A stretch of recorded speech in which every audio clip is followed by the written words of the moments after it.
Hi babe, welcome back to my YouTube. My name's Vick and I'm an online coach for those of you that don't know me. I'm here today basically to quit the gatekeeper. The things that I do daily for my health, my well-being, to de-bloat, I'm going to share them with you in a 3-part series. So I'm going to show you all my best tried and tested methods outside of a calorie deficit that keep me in shape. So make sure you stay tuned until the very end of the video because I've got receipts, babe, to show you a certain drink that is the one that stops you from bloating, that helps any IBS symptoms. I've got ulcerative colitis and it's tried and tested, so let's go. A bit of a backstory. I was gaining weight really quickly. My skin was terrible. I was so puffy and bloated. I was just so inflamed all over and I didn't realise it was dairy. So I was then diagnosed with ulcerative colitis after 2 years of banging the doctor's door down saying, I don't feel well, I'm so fatigued, I can't lose weight, I'm really puffy, I'm really bloated. And it turned out I had a dairy intolerance, which I'd slowly managed to whittle down myself anyway. I have clients who have cereal for breakfast, for example, and then they're like, oh Vic, I feel really bloated, but then they continue to have the milk with their cereal. You're doing yourself no favours because then you're dealing with the bloat, you're dealing with the fatigue, your body is working extra hard if it can't break down the lactose. And you know, there are some stats on the internet, stats vary, but they range between 60 and 70% of the population have some kind of lactose intolerant because we don't have the enzymes as we become adults to break the lactose down. And sometimes it can be the proteins and sometimes it can be the sugars. So I have to be completely dairy free. And if I'm not, I feel hungover, I feel bloated, I feel so lethargic, my skin flares up. And you know, I've been on holiday before, especially the south of France where the French don't really care. You know, I've said no dairy and they've put dairy in my food and I've felt horrendous for the entire trip. What I think you should do is if you're eating something and you know for a fact that it is making you feel horrendous, cut it out and see how it feels. Now, I'm gluten-free by choice because gluten can add inflammation if you've got arthritis, if you've got an autoimmune, and I just try and help my body in any way that I can by reducing that inflammation in my gut. But when I eat out, it's a nightmare. I can deal with the no dairy, but the gluten-free, it's just so annoying. And if anything, I say to them, like, I'm absolutely dairy intolerant, but if I can deal with cross-contamination from gluten. The longer you leave these things out of your diet, the worse you make it for yourself. So I absolutely can't have dairy. I will never be able to reintroduce it. I am dairy intolerant, but with the gluten, I've been gluten-free now. Well, it'll be a year in June, but I tried some sourdough back in around October, November, because I was really craving it. And I thought my body obviously wants something here. So I had some sourdough. I felt a bit bloated, so I left it again, but I am absolutely going to try and get some gluten back in. Sourdough being one of the best because it naturally ferments. It's one of the best types of gluten because of all of its probiotic properties. The longer you leave these things out, the harder you make it for yourself, and then your body will stop producing the enzymes and you won't be able to get it back in. So if you're having that sandwich at lunch, so many of my clients do. I have no issues with my clients having sandwiches, but then they say to me, I feel tired at about 3 o'clock, I feel really lethargic. You know, when your eyes start to sting, you can't concentrate for the rest of the day. Your body is clearly struggling to break that down. So you have to help yourself and start eliminating certain things. And you know exactly what your body can't tolerate. You're just in denial. Do I really miss dairy milk and Cadbury's? Like, yes. Do I really miss Galaxy? Absolutely. When I first came off dairy, all I could think about was halloumi and the salt in halloumi. But sometimes you have to do what's best for your body, and you can't moan that you're bloated and tired and fatigued and your sleep's horrendous when actually you're just feeding yourself stuff that your body can't tolerate and is working like 10 times harder to try and process that food for you.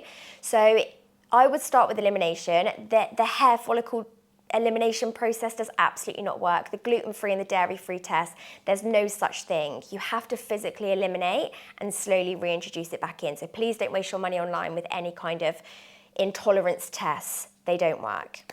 Okay, so just a point to add to the gluten is that I am gluten-free, but I don't buy all the gluten-free products because if you look on the back of them, there's about 1 million different ingredients on the back of those products with like egg yolk and emulsifiers and xanthium gums and loads of crap. And I'm all about it trying to be ingredients you can pronounce or a few ingredients in food. So if you are going gluten-free, I wouldn't then go and raid the gluten-free aisle because you will still be bloated. It's full of additives. The odd product isn't too bad, but I just avoid it. So I just don't eat bread. I just don't eat wraps. I will buy gluten-free granola. I love the Deliciously Ella range. It's gluten and dairy-free. It's got loads of whole nuts in it. that kind of thing. So I will buy the quality ones where there are only a few ingredients, but I won't buy the gluten-free pastas and that kind of thing. I just go without. You can get some really good lentil pastas, you know, some spelt pastas, that kind of thing. If you're gonna try removing gluten, don't then go and raid the gluten-free aisle. Wait, organic food. So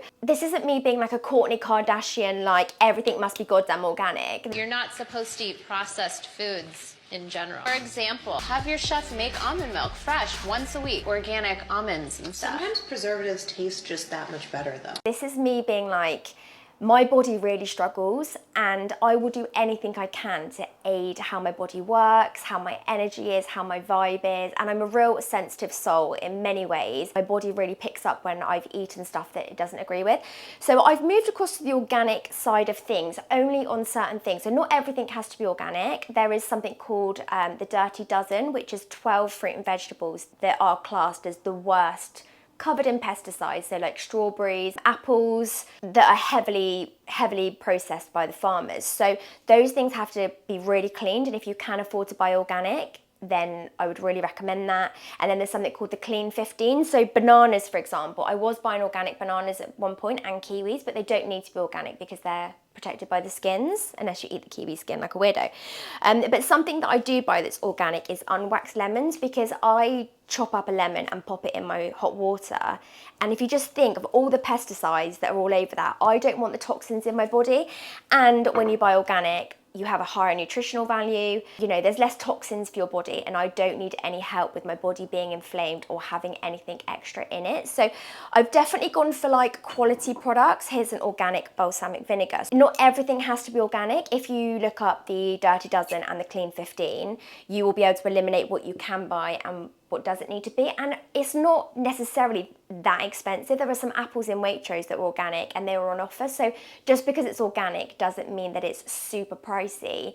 But there are certain things that you can do to help yourself and to, I suppose, get the most nutritional value out of what you're actually eating. So eggs, I think it's really important to get a good quality egg, and these ones are organic. Now, I was hugely on the Burford Brown, like, we'll only eat those super orange yolk eggs, until I saw by a guy that I really respect on Instagram saying that the Burford Browns, they're actually fed turmeric to make their yolk really orange. So I've swapped to organic eggs. Now, I'm a bit funny about eggs. Luckily, eggs is one of the things I'm able to tolerate. But yeah, if there's any funny bit in it, any stringy bit, it makes me want to be sick. And I go through stages of eating eggs and then not having them in my diet, because if I eat more than 2 at a time, I just feel a bit sick because of the concept. So I'm really funny about eggs, which is why I'm all about the quality. But I haven't drank tap water knowingly in about 5 years. Not even joking. I can picture the day in my mind where I popped over to my brother's house and he was like, "Oh, you're rotten. You can't drink from the tap." This was 5 years ago, and I have never filled my glass up from the tap since. That did lead me on to not helping the environment, because I was just constantly drinking from plastic bottles, constantly, to the point where my old housemate was like, "You're killing the environment here with all this plastic." So I always drank from plastic bottles, okay? And then Tom was sick to death of me constantly needing a drink and having to go to the shop to buy a drink in a plastic bottle. So he bought me this water drop filter for Christmas. So it's chargeable, it hardly needs charging. I'm not on commission for this. It's got a little USB point here, you fill it up, and the filter lasts about 3 months. The water actually tastes delicious. Like, you can taste how good, well, you obviously can't, but I can taste how good this water tastes, and it removes things like lead, chlorine, benzene, if that's even how you say it, but all the nasties that are in the tap water. And my brother put me off, and I'm gonna put you off right here and now. He said, "You're rotten for drinking tap water, because when women go to the toilet and they take the contraceptive pill, the water companies can't filter out the contraceptive through the tap water. And that is enough for anybody. Like, nobody needs to be drinking hormone water." So ever since then, I've been on plastic bottles, and then since Christmas 2024, I've been on filtered water. There's no environmental damage. Did go through a stage before this drinking glass bottled water, and that was off the back of one of my consultations with a homeopath, which I'll go into more detail about another time. But the reason I have stopped with the plastic bottle, not only for the environment, is as humans, we consume anyway a credit card's worth of plastic a year. And with my autoimmune and with how inflamed my stomach is and how my digestive tract struggles anyway, we do not need more than a credit card's worth of plastic going in. So, you know, drinking out of plastic bottles, leaving them in your car in the summer where they heat up, and then you're drinking that, the plastic is infiltrating in. There are so many levels to this. Like, I could physically get something that adapts to my tap. There are so many levels. You can buy an osmosis water machine for like £500. There are so many levels, but I'm not saying to you go and spend £500 on a water filter. This costs £50. There are things you can do. You can ask for glass bottled water when you're out. You can maybe drink one less plastic bottled water. You can make changes. I'm not asking for the world, but I'm just trying to inform you on why it's not great to just keep chugging out of plastic. So if you've made it this far with all of the tips I'm throwing at you, this is the best tip on this entire video. This is my BLOAT drink. I have spent every trip eating something, the stress of traveling, the not sleeping in my own bed. I guarantee I come back in a flare, and I then have to fast, which is a whole different topic that I'll cover in another video. But I have found this drink, based on my research, the ingredients and the properties of the ingredients, that instantly stop a flare in its tracks. So a flare for me might be similar to you. You might bloat, you might have some acid reflux, you might have really bad stomach cramps, you might have a bit of constipation going on, you might just be feeling all out of sorts. And that is the worst thing that can happen when you're about to go on a trip, when you've got a night out planned, when you've got a brunch with the girls and you think, oh my God, why am I this bloated? So I put this on my Instagram. I've got receipts, I'll put them on the screen. One of my babes tried it. She struggles with IBS and she was like, oh my God, that is the cure. Really simple ingredients. So you're going to need black pepper, any black pepper, but the black pepper basically activates the turmeric. So you need to make it spicy, a little bit peppery. But when you add hot water to these two, that's when the activation starts. Like I said earlier in the video, I buy organic unwaxed lemons, just because I don't want any chemicals floating in my drink, because I'll physically add some lemon carcass to my drink, and then chopped ginger. If you want to be extra bougie, you can buy this in like a root form like this, but powder works for me. And whilst we're on that, we know how obsessed I am with straws and my teeth. I absolutely will not be sipping that all through my mouth. I always add a glass straw. So let me show you how I make it, and then we can have a little taste test.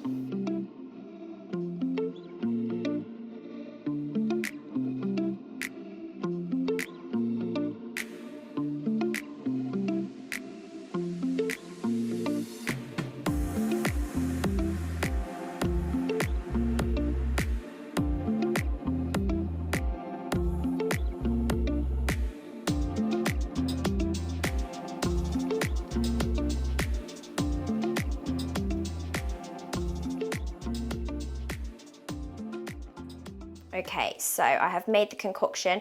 I just keep stirring it as I'm going, just so that it doesn't all start to settle at the bottom. Please use a straw because your teeth, or brush your teeth straight after. A bit more pepper. You want it to be just, this is all very bung it in. The only thing I kind of measured was half a teaspoon of the turmeric. The rest just bung it in. But the pepper, you want to be able to taste like the pepperiness, because that's what activates, and it also makes it taste nice, but that's what activates the turmeric. Yeah, that's better. Delicious. That is your BLOAT concoction. So another hack tip that I do is, as soon as I wake up, I mean, we've got a bit of cloud today, as soon as I wake up, I get my face, my body, whatever I can in the sun, and it only has to be 5 to 10 minutes.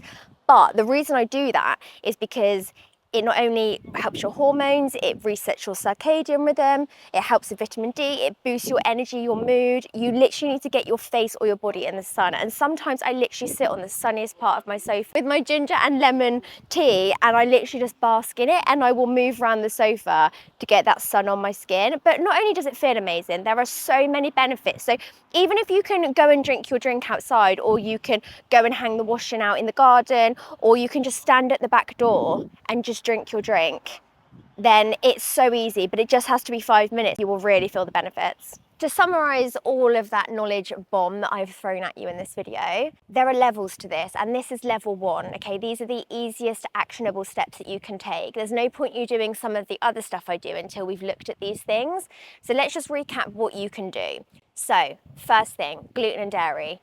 If you're eating something, tune into how it's making you feel. If you feel tired after you've eaten a sandwich, cut out gluten. Don't go down to the gluten aisle, just cut out that item and slowly add it back in. Same for dairy. Don't head for the coconut yogurt, just remove your Greek yogurt, see how it makes you feel, but remember to slowly introduce these things back in so that you don't cause further problems down the line. Number 2, organic food. So again, your shopping bill doesn't have to double in size or price. The dirty dozen. Google the dirty dozen and the clean 15. Just change a few of the items you're eating. Wash your fruit products in some bicarbonate of soda. Really rinse them. Really simple swaps. Number 3, water.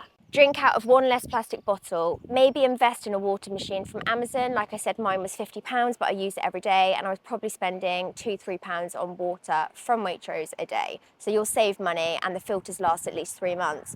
But please don't leave plastic bottles in direct sunlight and then drink from them.